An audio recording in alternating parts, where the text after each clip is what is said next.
Let's start with the Democratic Party. With the way the country is heading, they are poised to make big gains in the 2026 midterms, as long as they stay focused and don't do anything stupid. New reporting reveals a scammer stole nearly $29,000 from the cash-strapped Democratic National Committee last year after posing as Chairman Ken Martin in a fraudulent email.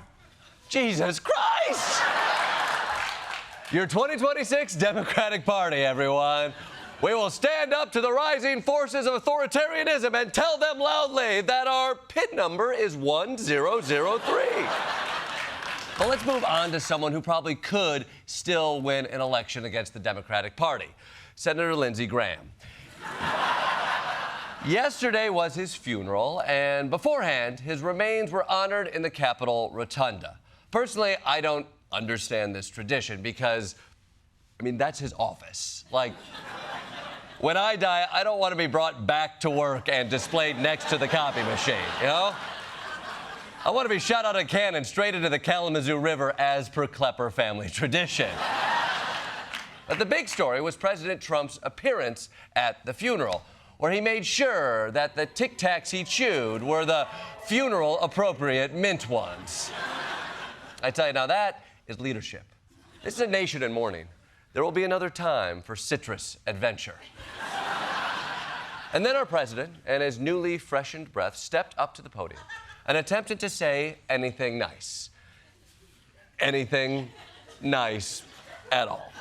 No matter how heated things got in Washington, virtually everyone, Republican or Democrat, liked Lindsey. Well, not everybody, but it sounds good.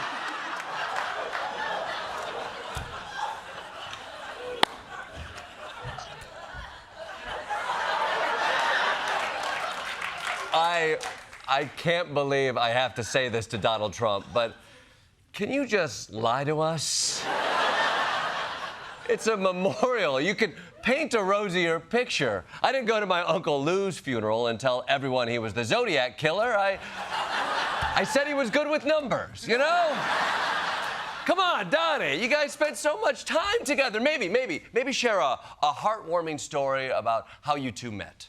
As you remember, Lindsey and I did not exactly get off to the best of starts. Back in 2016, Lindsey said something rather nasty. So naturally, I did something that I shouldn't have done. I shared his personal cell phone number with the millions of people that happened to be watching that particular day as I made a speech. Okay, interesting choice. I might have chosen a moment that highlights Lindsey's character, but I guess the time he got 10,000 calls from guys named Mike Roch and Hugh Jass is also equally good. But the point is, you got off to a bumpy start. You shared his phone number, but that's all in the past. And I remember the number 202-228-0292 if anybody wants to give it a shot. Who wants to give it a shot? What do you think is going to happen? You think the phone's going to start ringing in the casket? Lindsey's going to burst out of the coffin like, I got to get this. It could be someone trying to book me on a Sunday show. Also, why do you still know that number? I don't even know my wife's number. I just know, my number and, 1877 Cars for Kids. That's it. Look, I know Trump is the president. So, of course, he had to speak, but I do hope that when he's finished, we get to hear from someone outside of politics with a more personal relationship to the late senator. Fox News host Sean Hannity is next up to give remarks, to give a eulogy. Sean Hannity? They couldn't find a personal friend that Lindsey loved, like a Predator drone or something, you know? Have our politics and media fused so tightly that a premier guest at a senator's funeral is a pundit at a right-wing network dedicated to parroting that specific senator's propaganda in an escalating spiral of grievance and culture war stoking? Please tell me I am being too cynical, that maybe this isn't all just about propaganda and ratings, and this speech will be a beautiful, touching tribute. Senator Graham was great for ratings. It's so true. It's so true. It's so true. It's so true. Oh, you know what? Maybe I have it all wrong. Maybe the first thing St. Peter checks at the pearly gates is the TV ratings. Mother Teresa, you scored a .2 with the 18 to 45 demo. Enjoy hell, bitch. You know what? Hannity didn't just come to praise Graham's lasting effect on Sweeps Week. No, he also wanted to remind people how in life Graham so dearly loved proximity to power. He would have been so honored, Mr. President, that you were here. Mr. Vice President, that you were here. I see the Secretary of State is here. I see the entire cabinet is here. Thank you, all of you, each and every one of you. Chief of Staff is here. Steve Witkoff is here. Yes, my favorite part of the eulogy, the crowd shout-outs section. Steve Witkoff is into hizzy over here. What's up, player? I see Marco Rubio over there getting his green on. Yeah. Oh, there's Pig Hegseth over there in the back at the bar pouring one out. Oh, he's drinking it? Oh, okay. It's 10 a.m. You do you, boo. Do it. Tell you what, usually at a funeral, there's some fun speculation about how the deceased is in a better place. Maybe give us some of that, Sean. Lindsey, Mr. President, I would argue in my mind, probably has a heavenly version of Mar-a-Lago. He may have a little more gold in the Oval Office in his mansion in heaven. And I wouldn't be surprised if he added one big, beautiful ballroom and an arch somewhere on the property.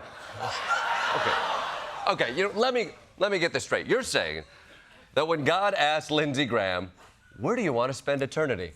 Lindsey said, you know that tacky club in Palm Beach that's so ugly it became a nickname for botched plastic surgery? I want you to stuff a ballroom in it, slap an arch in there, and then pack in an Oval Office so I'm living in a Trump version of Backrooms. That's my little slice of heaven. I mean, okay. With all due respect, why the would anyone want that? Because he would want to obviously duplicate his dearest friend in life, you, Mr. President. Wow. That's really what it has all come down to for Republicans.